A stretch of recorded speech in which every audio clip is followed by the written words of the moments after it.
After a day of kayaking, May Holland is driving home when her car breaks down. She calls Mercer for help, and he arrives to check the car. They clearly know each other from before. When Mercer finishes checking the car, May suggests they should catch up sometime, and she'll message him later. Mercer suggests they talk now since they're both there. May agrees with a smile and heads home. The next day, May is stuck in a boring job when her friend, Annie, calls. Annie works at The Circle, a big tech company, and is one of the top 40 important people there. May decides to interview at The Circle and lands a job in customer experience, where she helps users with the company's products and services. Her performance is rated out of 100 by the people she helps, and she's determined to keep her score high. During a big meeting at the company, CEO Eamon Bailey announces a new project called Sea Change. It's about tiny cameras that can go anywhere and show what's happening in real time. Eamon talks a lot about how these cameras can help human rights. They come in different colors so they can blend in, and they show live videos. The idea is to make life more open and clear. The Circle has a huge campus, and it becomes clear later that they really want their employees to spend a lot of time there. At a big party on campus, Beck is performing. Annie takes May away from the party to an office. She tells May that she's not supposed to be there because it's where Eamon and the chief operating officer, Tom Stenton, make the important decisions for the company. After leaving the office, May spots an employee standing apart from the crowd, busy on his phone. She goes over and starts talking to him. He asks if she's a guppy, a nickname for newbies at The Circle, and she confirms she is. He figures as much and then reveals a hidden bottle of alcohol from a bush, offering to share it with May. They chat for a bit before he gets a message on his phone, saying he has to leave. He gives May the bottle and leaves. The employee's name is Ty Lafitte, but he doesn't share it with May. While visiting her family for the weekend, May attends a barbecue with her relatives and some guests. Her father, Vinnie Holland, has multiple sclerosis and struggles with everyday tasks without help from his wife, Bonnie. It's obvious that May's parents like Mercer, May's friend, and they hope for a reunion between May and Mercer. Vinnie asks May to get him a beer from the house, subtly trying to set up a meeting between her and Mercer. Inside, May and Mercer catch up. They talk about Mercer's business of turning deer antlers into chandeliers, but the conversation doesn't last long before May returns to her parents. Back at The Circle on Monday, two coworkers approach May and inquire about her Circle profile, noting it hasn't been updated. They also mention her absence from campus activities over the weekend, asking why she didn't participate. While they don't make it seem obligatory, they're clearly encouraging May to be more active on her Circle profile and engage more with the company.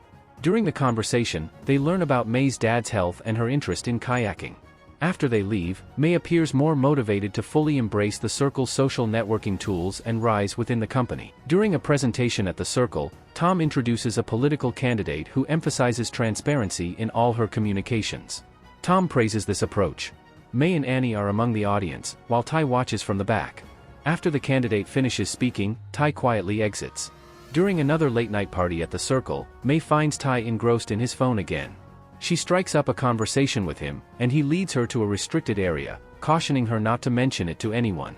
In this hidden space, Ty reveals an abandoned underground area, which he claims is the future of The Circle. He explains that the plan is to store all information about everyone there, not just the politician advocating transparency. From Ty's demeanor, it's evident he disagrees with The Circle's direction. It's then that May realizes she's been talking to Ty Lafitte all along. Feeling incredibly embarrassed, May is in awe of Ty because he is the creator of TrueU, a highly popular product at The Circle. Ty reveals that TrueU has evolved into something he didn't intend, and he's taken a more passive role at the company. Despite having the potential for significant influence like Eamon and Tom, he's opted to stay in the background. Later, while chatting with her mom, Bonnie shows May a chandelier crafted by Mercer.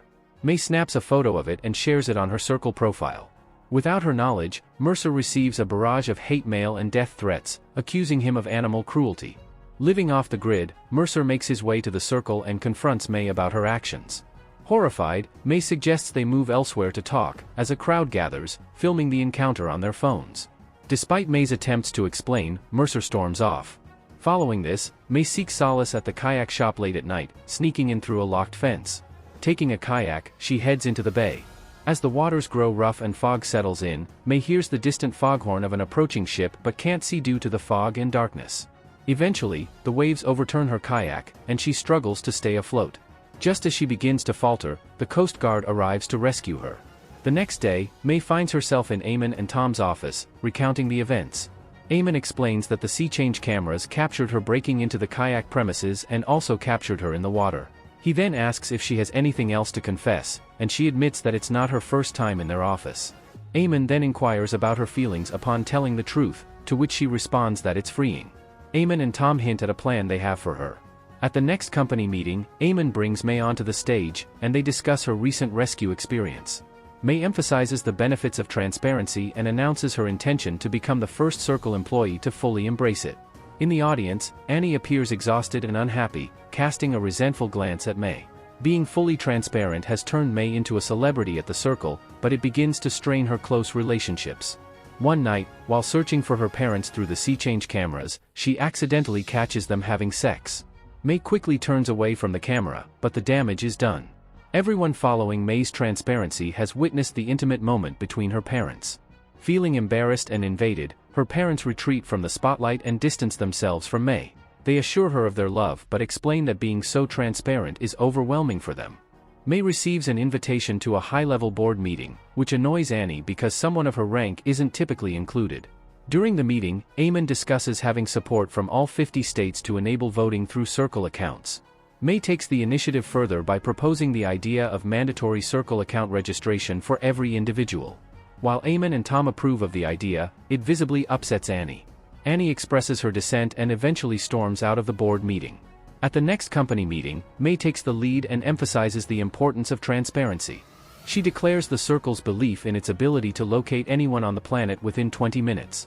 Demonstrating this, she randomly selects a fugitive criminal for Circlers to find. The computer picks a woman guilty of killing her 3 children, who had escaped from prison. Within just 10 minutes, Circlers worldwide utilize their phones, sea change cameras, and facial recognition software to locate the woman and facilitate her arrest. May praises the power of transparency as a force for positive change. May then suggests that this program can be utilized to locate anyone, not just criminals. When someone in the audience shouts Mercer's name, May expresses her desire to leave him alone. However, the crowd grows restless. Despite May's attempts to discourage them, Tom insists they need to find Mercer. Reluctantly, May asks if they can beat their previous record of 10 minutes. People eventually locate Mercer in a cabin, surrounded by a group who begin harassing him and accusing him of being an animal killer.